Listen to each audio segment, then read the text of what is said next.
Hello classmates, my name is Tim Woody. I currently live on the southwest coast of Washington, where the Columbia River meets the Pacific Ocean. Currently I am working in human resources at a behavioral and mental health clinic, an outpatient clinic where we tackle issues ranging from substance abuse and gambling addictions to homelessness and depression. My personal narrative has been forming, reforming, reshaping since childhood. I grew up in a mid-sized Midwestern town in Ohio with my mom and dad and my older brother. I would describe my childhood, quite frankly, as unremarkable. My parents were outstanding role models, however. My dad spent 30 years working in an automobile factory. My father never complained, and I don't think I ever saw him miss a day of work. My mother was just as hard as a worker as he was. One overarching theme or principle that has remained fixed in my life for as long as I can remember is simply be nice to others. I watched my parents live this nice to others credo since my earliest days that I can remember. My parents are well liked, they're well respected, and I attribute that to how they treat others essentially.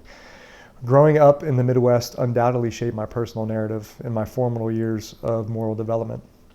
I was mostly surrounded by others in my life who believed that character mattered. Be authentic, keep your promises, treat others with respect, tell the truth, help someone if they're in need. These themes dominated my childhood.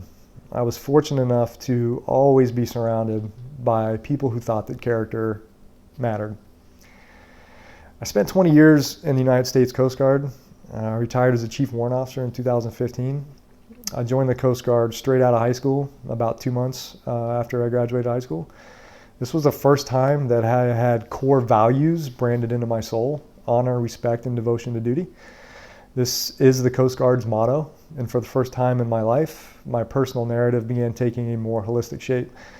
In the military, the sum is far greater than the parts. I had some outstanding mentors who taught me much more than practical search and rescue skills.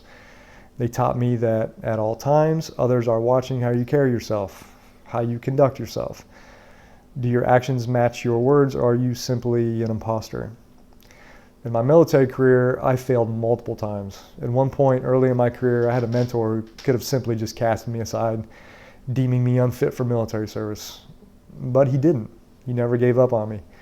He played an instrumental part of what my personal narrative looks like today, especially when it comes to second chances.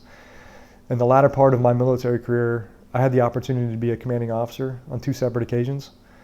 My command philosophy was built around a moral foundation: taking care of one another, you look out for one another, we help one another, and we respect one another for who they are, because we each have an authentic and imperfect self. I completed my undergrad after my military career was over. My degree is in philosophy, my undergrad degree.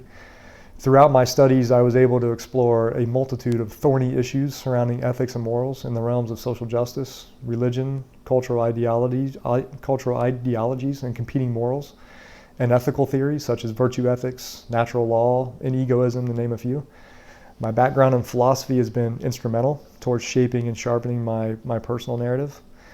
Philosophy encourages me to challenge every core belief that I hold, even the beliefs that I know to be absolutely certain. One of the greatest things I love about philosophy. So what is my personal ethics narrative, if we can just get down to it?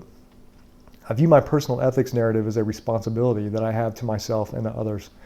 Roughly stated, it runs like this. I ought to promote human flourishing on 2 symbiotic levels: the individual level and the collective or communal level. This means promoting intellectual pleasures, spiritual pleasures, and physical activities, while always keeping in mind that potentially any endeavor can be destructive in excess and unhealthy in its deficiency.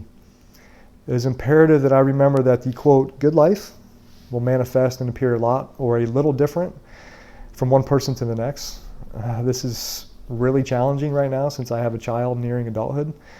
Our ideas of the good life are not completely aligned, but I have to remember that that is okay. Further, I value humility.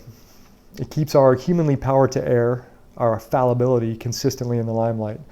Humility allows us to help others when they're in need because we empathize. We understand that any of us may fall.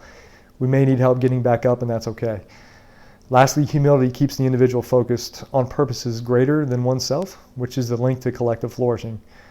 something we ought to promote at every opportunity.